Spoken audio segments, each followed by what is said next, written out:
کہ وہ ایسی ہے جیسے پانی جسے ہم نے آسمان سے برسایا تو اس کے ساتھ زمین کی پیداوار مل کر نکلی، پھر وہ چورا چورا ہو گئی کہ ہوائیں اسے اڑاتی پھرتی ہیں، اور اللہ تو ہر چیز پر قدرت رکھتا ہے۔ مال اور بیٹے تو دنیا کی زندگی کی رونق و زینت۔ سواگت ہے آپ سب کا ہمارے چینل پر۔ آج ہم جس ویڈیو پر ریئیکشن کرنے جا رہے ہیں اس ویڈیو کا ٹائٹل ہے قرآن واٹ سے اباؤٹ کاش۔ اس ویڈیو میں ہم جانیں گے کہ کاش کے بارے میں کیا کہا گیا ہے قرآن میں۔ تو چلیے دیکھتے ہیں اس ویڈیو کو اور دیکھتے ہیں یہ ویڈیو کیسی ہونے والی ہے۔ آپ لوگ بھی اس ویڈیو کو پورا دیکھیے گا اور اپنے دوستوں کے ساتھ شیئر بھی ضرور کیجیے گا۔ اور جس دن ظالم اپنے ہاتھ کاٹ کاٹ کھائے گا اور کہے گا کہ اے کاش میں نے پیغمبر کے ساتھ رستہ اختیار کیا ہوتا، ہائے شامت کاش میں نے فلاں شخص کو دوست نہ بنایا ہوتا، اس نے مجھ کو کتاب نصیحت کے میرے پاس آنے کے بعد بہکا دیا۔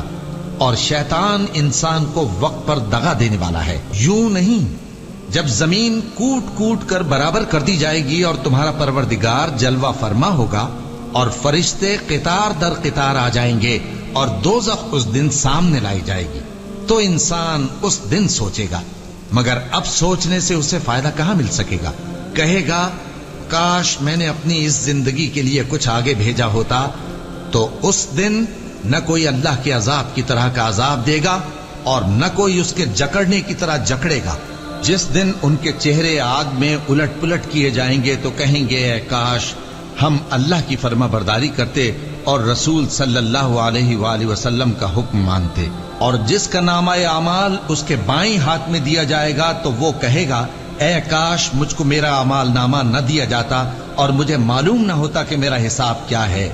اے کاش موت میرا کام تمام کر چکی ہوتی، آج میرا مال میرے کچھ بھی کام نہ آیا، مجھ سے میرا اقتدار جاتا رہا۔ حکم ہوگا کہ اسے پکڑ لو، اب اسے طوق پہنا دو، پھر دوزخ کی آگ میں اسے جھونک دو، پھر زنجیر سے جس کی لمبائی 70 گز ہے جکڑ دو۔ اور ان سے دنیا کی زندگی کی مثال بھی بیان کر دو کہ وہ ایسی ہے جیسے پانی جسے ہم نے آسمان سے برسایا تو اس کے ساتھ زمین کی پیداوار مل کر نکلی، پھر وہ چورا چورا ہو گئی کہ ہوائیں اسے اڑاتی پھرتی ہیں، اور اللہ تو ہر چیز پر قدرت رکھتا ہے۔ مال اور بیٹے تو دنیا کی زندگی کی رونق و زینت ہیں، اور نیکیاں جو باقی رہنے والی ہیں وہ ثواب کے لحاظ سے تمہارے پروردگار کے ہاں بہت اچھی اور امید کے لحاظ سے بہت بہتر ہیں۔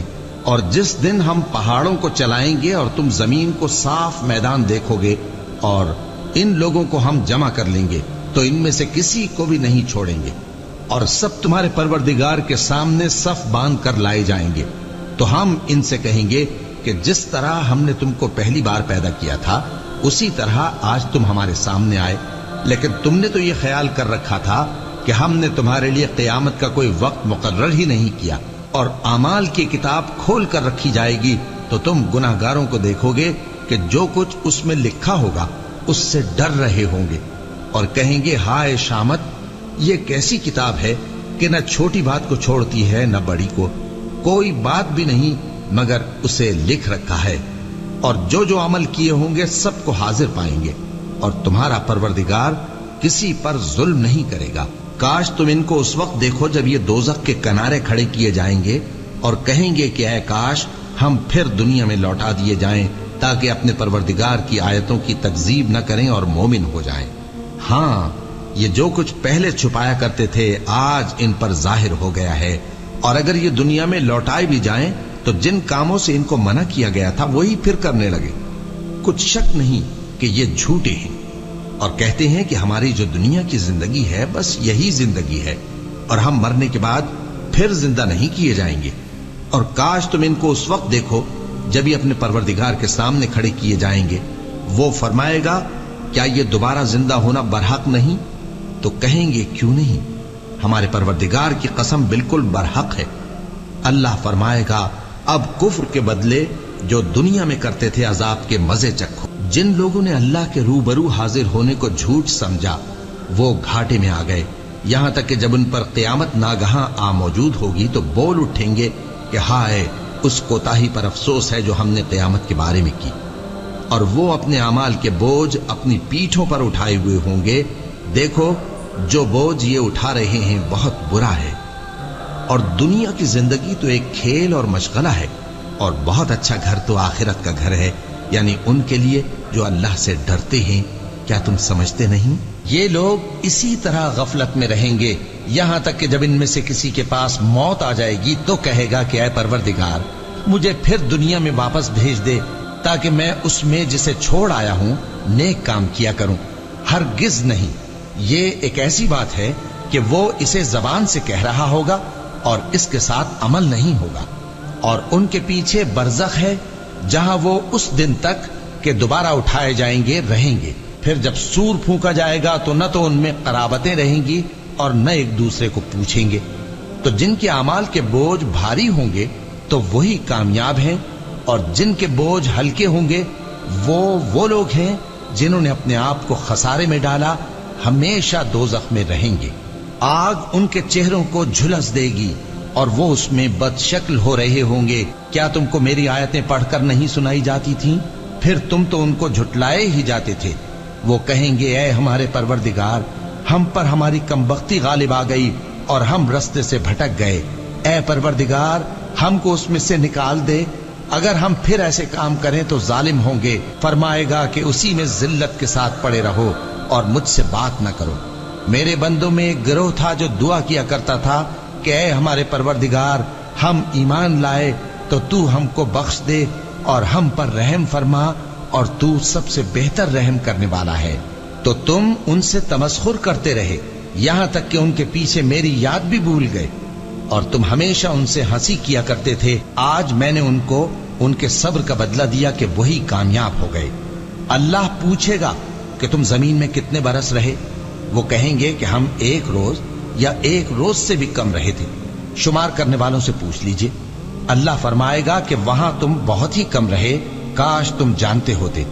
کیا تم یہ خیال کرتے ہو کہ ہم نے تم کو بے مقصد پیدا کیا ہے اور یہ کہ تم ہماری طرف لوٹ کر نہیں آؤ گے؟ تو اللہ جو سچا بادشاہ ہے اس کی شان اس سے اونچی ہے، اس کے سوا کوئی معبود نہیں، وہی عرش کریم کا مالک ہے۔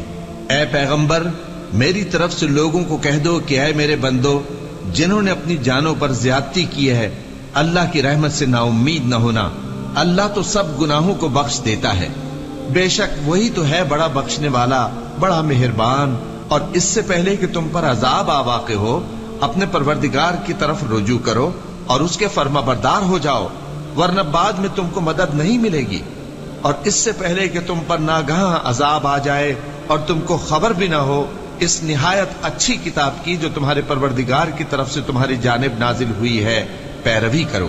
ایسا نہ ہو کہ اس وقت کوئی شخص کہنے لگے کہ ہائے اس کوتاہی پر افسوس ہے جو میں نے اللہ کا حق ماننے میں کی اور میں تو ہنسی ہی کرتا رہا، یا یہ کہنے لگے کہ اگر اللہ مجھ کو ہدایت دیتا تو میں بھی پرہیزگاروں میں ہوتا، یا جب عذاب دیکھ لے تو کہنے لگے کہ اگر مجھے پھر ایک دفعہ دنیا میں جانا ہو تو میں نیکوکاروں میں ہو جاؤں۔ ارشاد ہوگا کیوں نہیں، میری آیتیں تیرے پاس پہنچ گئی تھی مگر تو نے ان کو جھٹلایا اور شیخی میں آ گیا اور تو کافر بن گیا۔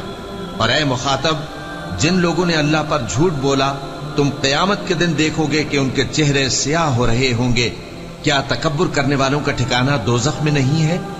اور جو پرہیزگار ہیں ان کی کامیابی کے سبب اللہ ان کو نجات دے گا، نہ تو ان کو کوئی تکلیف پہنچے گی اور نہ وہ غمناک ہوں گے۔ اللہ ہی ہر چیز کا پیدا کرنے والا ہے اور وہی ہر چیز کا نگراں ہے، اسی کے پاس آسمانوں اور زمین کی کنجیاں ہیں، اور جنہوں نے اللہ کی آیتوں سے کفر کیا وہی نقصان اٹھانے والا۔ تو آج کے لیے اتنا ہی، ملتے ہیں کسی دوسرے ویڈیو میں، تب تک کے لیے اجازت دیں، دعاؤں میں یاد رکھیں، اپنا خیال رکھیں، اللہ حافظ۔